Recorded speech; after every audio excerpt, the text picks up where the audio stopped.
that the camera? I've just gotten word from HQ that we're live. Welcome back, everyone.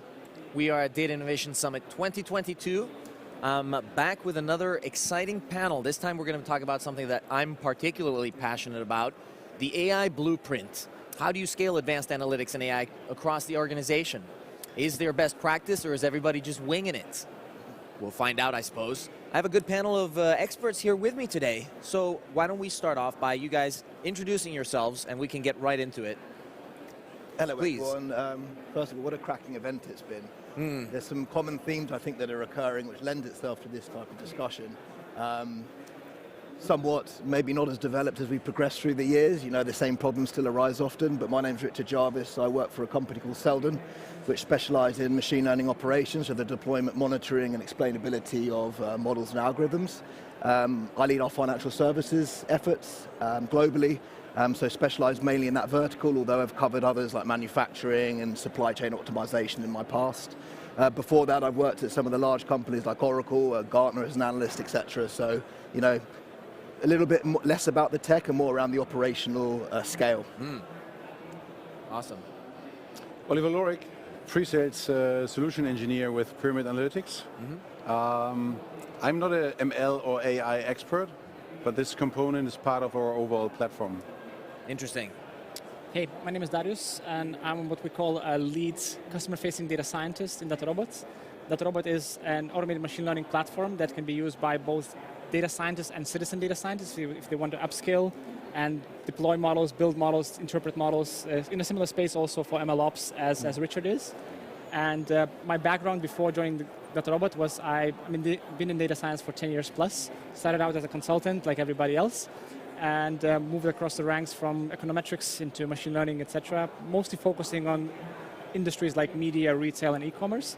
But over the last 4 years with the company, I had a chance to touch upon pretty much every single industry because I was the third person in Europe and had the chance to see the company scale across quite a few countries. So anything from banking, insurance to pharma, media, you name it. Nice. All right, so I think we should divide this up a little bit. Coincidentally, you know, a lot of the conversations that I'm having now aren't about the stuff that I'm quite good at, which is, you know, low-level machine learning stuff. Because when it comes to putting this stuff into practice, there needs to be some structure in how you approach it, and I think that's what's missing, and why a lot of the projects fail. Not because of technical shortcomings. I think a lot of people are like, oh, well, we need to clean the data or whatever. It's usually not those problems, right? So let's start with. I'm just going to list the topics that I think maybe we can categorize these into, and we'll see if they sort of lead into each other, if they're related. We have strategy, you have operations or tactics, as it were, you have people, you have the technology itself, you have cross-functional abilities, and then you have the data. And so we can look at it from all these perspectives and see if there are blueprints that lead to success, if there is best practice, or if, like we said, if we're just winging it. Let's start with the strategy, like what's really required of a strategy. I tend to start by asking, you know, what is your central value proposition to your customer? You know, what are you getting paid for? Are you getting paid for customer support, or are you getting paid for a service? And that maybe that should guide where your initiative starts in order to make sure that the value really gets pushed back to the company. But that might seem like an insurmountable process. I think maybe it's because there's a lack of structure in how you attack it with operations and all the things that come afterwards. But do you think that that you need to attack all of those at the same time, or that you can you know, start with one at a time and then sort of wing the others? How's the relation between best practice and winging it when it comes to those things? I mean, the industry is constantly coming up with buzzwords, trends. You know, it's so volatile in terms of, you know, how do you create an architecture that's strategic but also tactical, right? And I think many organizations suffer from the lack of talent, etc. and so forth, or the wrong roles with the right people. And fundamentally, when you're thinking about a blueprint and you're thinking around, you know, how do you create strategic value with things like machine learning, advanced analytics, it's about distributing the value across the organization to enable data at the right time so that it's almost real-time decisions, you know, from a business strategic point of view. But fundamentally, I think there's always, at the minute, what we see, and our value proposition is to deploy models, machine learning models that are often very critical to the business. And if you think about a bank forecasting liabilities, it's got both a regulatory detrimental effect if it's incorrect, which are heavy fines, but also, it costs a lot of money, right? So flexibility of technology is something that we see that needs to be, I guess the right way to put it is, you need to have flexible technology so that you can extract value from legacy systems that might not be classed as strategic or might not be part of a strategic roadmap because many are rationalizing, but actually you still need to work with them. And you mentioned about people saying about data. People are scared to get going often, because they're not organized correctly. Right. So then this comes to the second point. They're not organized correctly because the technology is not flexible enough to enable data to flow, but also people to work more collaboratively. So that begs the second question, which is the operating structure, right? And so we see platform-based operating models take precedence in terms of machine learning because you're able to bring in skills cross-functionally. You're able to have the domain experts feed information strategically. You're able to deploy models in a far more collaborative and agile manner. And at the end of the day, from a machine learning point of view, people rush for explainability. They rush to be able to, understand drift and so forth. But the reality is this: some have got 8 to 10 monitoring tools. What value is that really creating? Because what's the real answer? So, people rush, and I think there's the flexibility of technology and tooling, which is a very complex decision because it requires certain talent and skill sets to underpin it. It's then about very, very strong executive leadership to drive the organization in a specific way that creates a culture of success and innovation so that you can attract, those coming in the next 5 years. And then it's about kind of the governance, right? Which often slows people down. So by bringing in human in the loop and domain experts, you're able to expedite these type of processes, and at the end of the day, the more models that you're able to extract value from, you get something called machine learning returns to scale. And so you get that cloud foundry model where you can have 10 people managing 1,000 models. At the moment, you have finance and risk, very heavy cost base. They're working in isolation. You've then got your marketing teams, customer service teams and so forth. So it's very difficult to create strategic value when no one's talking to one another because there's silos across the organization. And fundamentally, technologies, most people will say they're a data-driven company or, we're no longer a bank or we're a technology firm, which is true to a certain regard, but you can't ignore regulation. Sure. And Google have tried to get into insurance several times and they failed. But I mean, the question here now, in terms of AI blueprints, is, you have two aspects of it. You have the getting started aspect and the efficiency aspect.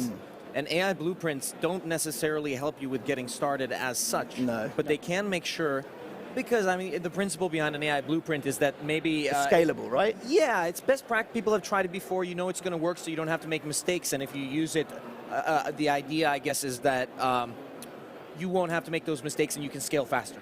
Other companies have tried federated and found that works. And so instead of you having to test both, you can be efficient from day one and maybe not make those same mistakes.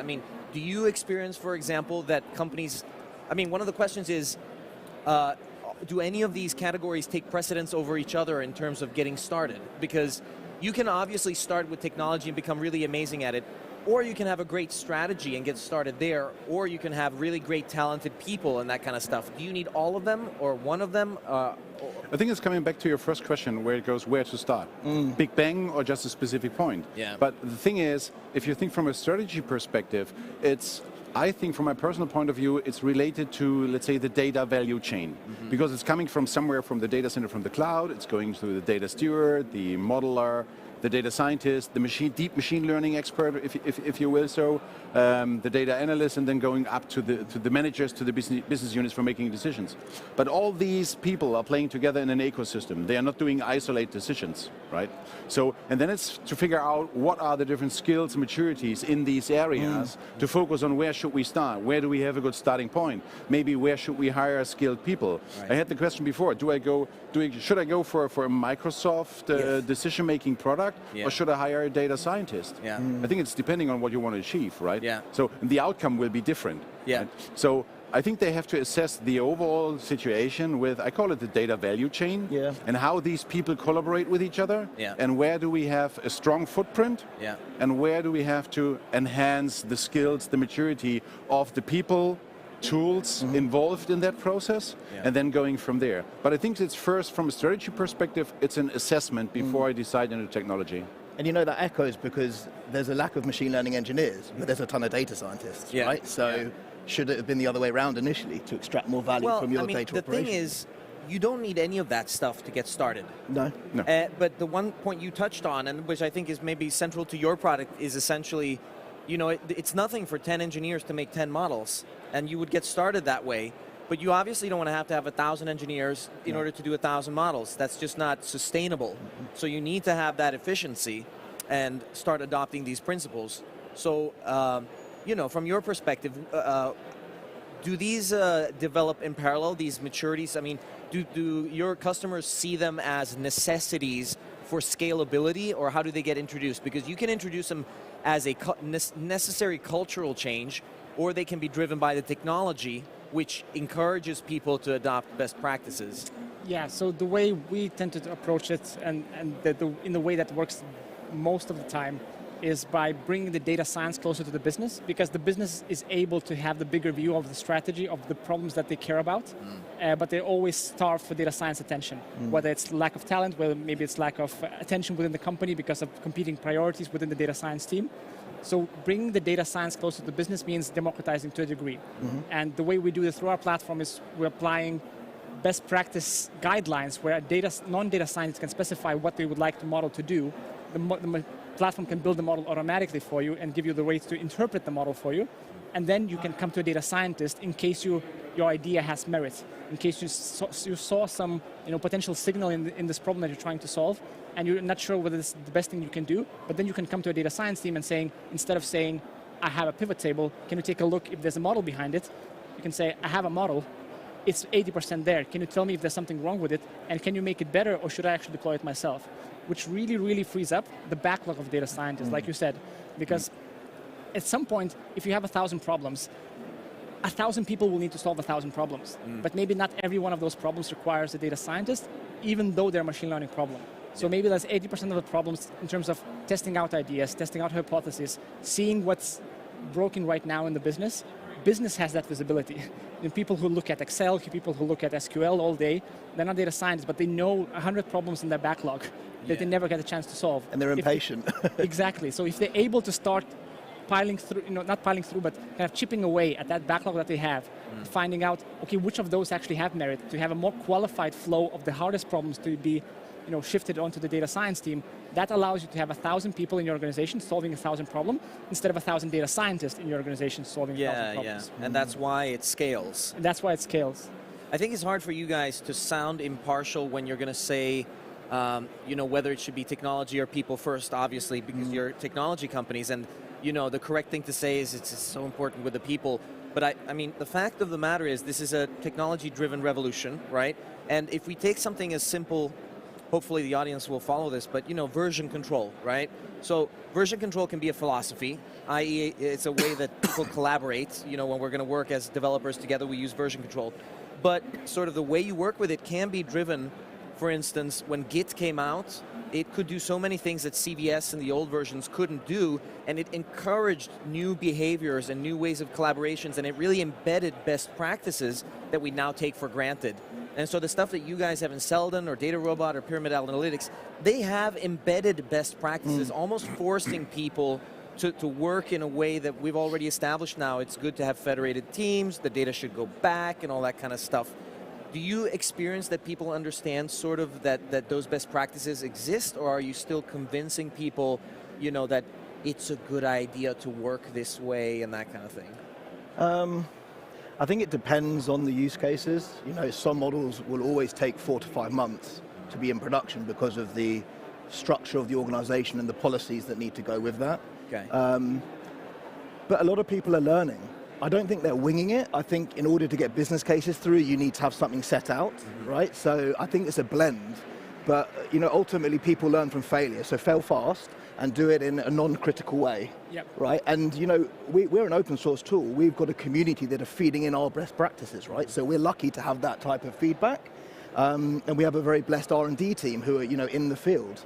And so we obviously want to push that out so that people can scale effectively and that they can have the right blueprints, and that goes into things like ethical AI, observability, explainability, and what that means, and some companies are very ethical, some are trying to grapple it.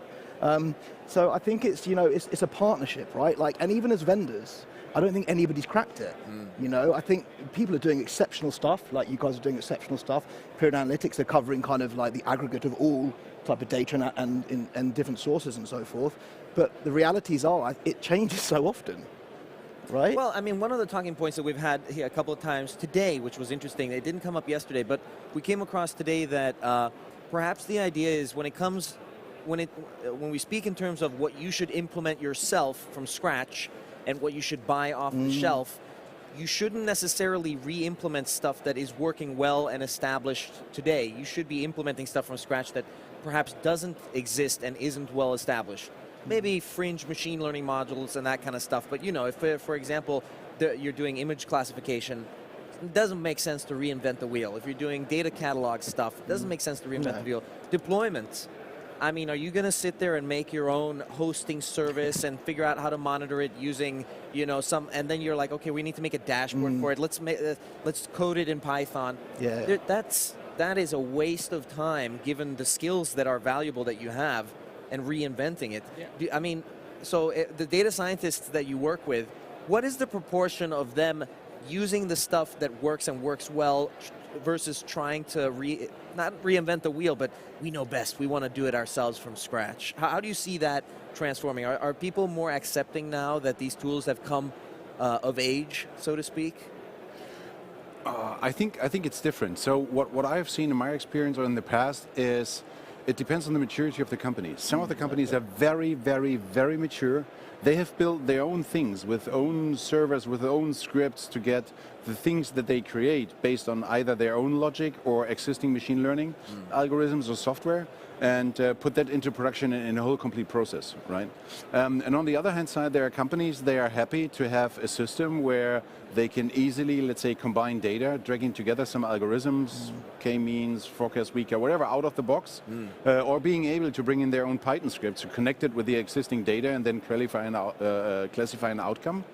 And then put that trained model into a production environment where the end users or business analysts can then reuse the trained model without knowing what happened there, but trusting that if it's in that stage and I have access to it, then I can reuse it. And I think the important piece, what I've seen so far, and the biggest issues with companies is that getting the good stuff that the data scientists develop in their dark room and get the good stuff out to the productionized environment, making it available for the end users. Right. Yeah, on the same note, what I tend to see as well in many companies is that it depends on the pressure that the data science team is on from the business. Like if there's a clear backlog, if there's a clear 30 use case that the data science team knows that they have to eventually churn through, then they're much more keen to churn through them faster to actually say, well, 18 of those use cases are super boring. And if I just automated them, I can actually save some time on the 5 or 3 of them that I actually want to work on. And I don't want to build spend a lot of time building something for those boring use cases. Whereas if some data science teams are not getting enough demand from the business or enough pressure KPIs to perform and deliver, then they have the time to think about, well, I only have 2 or 3 use cases in my backlog, may as well build a platform while I'm at it. As opposed to, I have 30 use cases, if I'm starting to build a platform right now, I just don't have the time to do both, and I have to pick and choose. So I would say that business pressure, in terms of clear KPIs, clear roadmap, and clear backlog of things that the data science team is expected to deliver, makes a big change in terms of whether they are trying to reinvent the wheel, or maybe they don't have the luxury of trying to reinvent the wheel, which is where most organizations want to end up at, but not everyone has that visible backlog. A lot of them have invisible backlog where the business just has stopped asking or is not surfacing the requirements fast enough. Right. I think a lot of companies where you see them having built a lot of their own stuff did build them perhaps because there weren't well-established best practices around certain things. So for example, early players in Hadoop like Spotify, they started their Hadoop journey before Cloudera and these other things were super well-established. I know they were with Hortonworks and all that kind of stuff, but the point is, now to invent an original version of Hadoop is probably not a great idea. We've gotten past that. And, you have your momentum, so you have to work with that. But I guess one question now is, let's see, if we focus on technology just for one more second, and then I think we should move on to people and a couple other things. But my idea is that, you know, across these things, strategy, tactics, people, and so on, you will be held back by in your ability to scale by the one in which you are weakest. So it doesn't matter if you're really good at, you have great tactics, operational capabilities, a good strategy, and so on, but your data capability is bad, or you're using some old technology or something. So the one that you're weakest in will be holding your scalability back, and that's where you should focus. Do you share that opinion? Yes, to a certain extent. I think, you know, when you're embarking on a journey like this, you're going to do some analysis, maybe time and motion, some sort of skill, talent gap analysis, and you're going to want to protect yourself around that part of the value stream. You know, the reality is that sometimes the skills don't exist. And so, you know, how do you then kind of mitigate the risk? You have to get going because it's a race to the bottom, isn't it, right? Like, not only just for public information and kind of the superficial side of strategy, if you're not investing in things like machine learning, advanced analytics, self-serve, democratization, citizen AI, you're perceived as backwards. So people are going to get started whether they have risk to the value stream or not. And data is the prime example. You know, there's been some fantastic talks around data meshing, service meshing, which ironically is more about culture. You know, how do you get that inertia around creating pure value from data and data ops, etc. So, you know, I share that to a certain extent, but I don't think there's a silver bullet to it. And that, you know, unfortunately the weakest link is often the one that breaks the chain. Yeah, and we're talking about scalability here. 'Cause you can get started, but for these companies now that everybody has, hopefully everybody's gotten started in some sense, right? And the idea is, you know, you have your little team. You've learned that maybe you need to have a federated approach so that your team is in touch with the business in a smart way, or maybe you're offloading the team by letting the business do some of the like a hub and spoke calculation. model. Yeah, hub and spoke type model. And you want to have those thousands of models and those thousands of processes, you know, making smart decisions, AI-driven, all that kind of stuff. You need to have all the stuff in place and the cross-functional abilities and that kind of stuff. What do you feel are the biggest sort of tripping points in increasing the maturity across all those capabilities in the engagements that you're involved in? Do you, I mean, are people still, is data cleaning still an issue? Is building the organization of people the main issue? Where do you feel that they get caught up the most? So building the organization is definitely not a tool point, right? It's going about the culture and going about the skills that they do. But I think it's many-folded because, as you said, it's a clockwork that have to work together, right? And if one of those small gears breaks or stops, the whole clock will stop, right?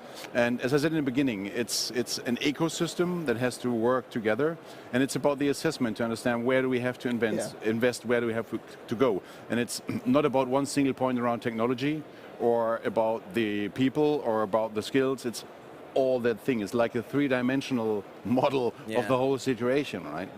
Yeah, it's often transformational, right? Like, it is a transformation process. It's a restructuring. People have just come out the back of cloud transformations, right? Some have, some haven't, but now they're about to embark on a new one, which ultimately is going to kind of disregard a lot of the work they're doing because they might need to bring in things like Kubernetes. Right, and you know, it's just it's so exciting. That's the great thing to take away from it. But you know, it's also scary for clients. You know, but the rewards are huge. You know. Yeah, but also, let's not forget about the imposter syndrome. That is very, very prevalent in the industry that's constantly changing. All the data science teams and all the data teams in general, they have this internal expectation that I have to know everything. I have to know the perfect solution.